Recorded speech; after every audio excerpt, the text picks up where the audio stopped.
Hey,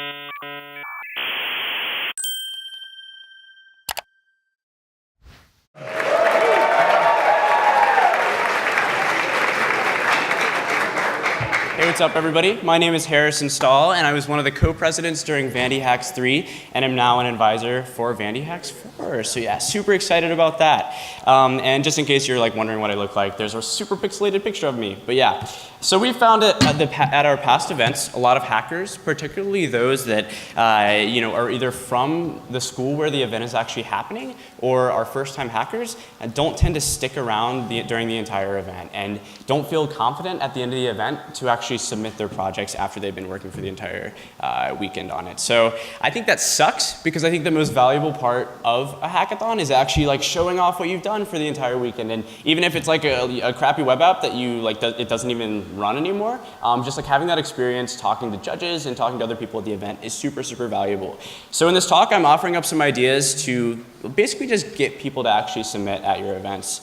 So why should you listen to me? Just to set the scene, it was the night before our expo at Vandy Hacks 3. We were super stoked because we thought there's some really awesome projects would come out of it. We planned for a maximum of about 70 submissions, just based on a very, very conservative estimate from last year. But here we have an actual GIF of our organizing team the morning of our expo. So we expected 70 maximally, and we ended up with 90 submissions. So after like a lot of sprinting around and a lot of shuffling within our organizing team, we took a step back and we're super excited. Like, this is like the best problem that we possibly could have had. So basically what I'm going to spend this time talking about is how you too can look like this and have the same kinds of issues that we had at this event. So number one, we think hack nights rock. So every year we try and iterate on our organization, and this year Vandy Hacks has started putting on monthly hack nights for the hackers at Vanderbilt. Basically, we wanted a way for Vanderbilt people to get super excited about the hacker community and feel like they're essentially onboarded into a community that's like honestly really plagued by imposter syndrome, and it's just pretty intimidating if you like haven't had kind of like a soft introduction to it. So basically what we do is we have a company pay for our food, we give an awesome talk about like technologies like machine learning, Unity, processing, and then we allow 3 to 4 hours for hackers to hack and give away super sick prizes like that one in the bottom right. So yeah, we try and get as creative as possible with prize selection, because at the end of the day, that's not really what it's about. We're about showing people what the world of hacking is, what it really is. So the benefits of this are pretty clear. It's your leadership team gets more experience actually planning events. The hackers get super excited about these types of events, and your administration realizes that like as students, you guys actually know what you're doing, because that's sometimes kind of an issue. So of the people who attended our 2 hack nights in the lead up to Vandy Hacks 3, we actually had 27 of those people at the 2 events who submitted projects. And we think this is super awesome, but there's definitely a lot of room to grow here.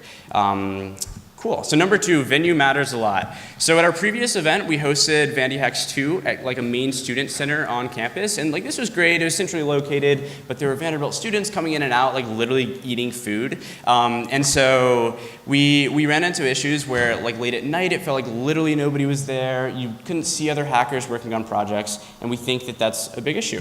So in the planning process for your event, definitely prioritize locking down an awesome venue as early as possible. So I'm sure other talks have or will go more in depth about what to look for, but get creative. So we actually locked down this venue and hosted our hackathon literally 2 days after the grand opening of the venue. So like, just be aware that you can make things happen if you really want it to.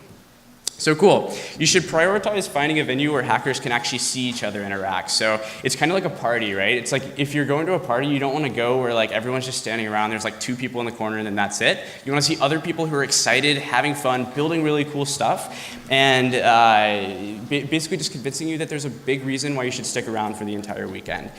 So being surrounded by passionate hackers and mentors is really one of the most motivating part of hackathons, and we think it's extremely important to feel those good vibes like all the way around. Just make sure to like really, really have plenty of comfortable seating. And then lastly, part of my big 3-point plan, we implemented beginner sessions at our event, because by far the biggest drop-off in submissions comes from people who just don't feel welcome or capable enough to like actually show off their projects. So we started out our planning process by asking Hackathon hackers what they thought would be the best one, and not surprisingly, web dev and Node.js comes out on top, and I'm literally the only person who is interested in iOS. But yeah, just kind of an FYI where our decisions came from. And throughout the weekend, we offered beginner tracks that were kind of sprinkled throughout the other events. So say I don't know anything about web dev, I can go get onboarded into web dev, start hacking on a project, go to another intro to web dev session, and have all my questions answered, have the leaders of the workshops kind of guide me in the right direction. So we think that that's like a really great structure and a really great way to have people interested all the way through the event. And it's really cool. So just to kind of wrap things up, here's a quick picture of one of our beginner workshops, our web dev workshop at the beginning of our event. And just to recap one last time, we have kind of a 3-point plan that we implemented between Vandy Hacks 2 and Vandy Hacks 3. And that's number 1, we think hack nights are awesome. Number 2, the venue matters a ton. And lastly, beginner sessions are really helpful at getting people onboarded and making them feel like they're like actually capable of submitting at your event. And we think that's extremely important. So if you put into place these 3 steps, hopefully you too can be like Jared from Silicon Valley and be putting out fires because you have too many people submitting your projects. And so thanks everybody. If you have any questions or want to talk about Vandy Hacks or literally anything, please find me after. And thank you.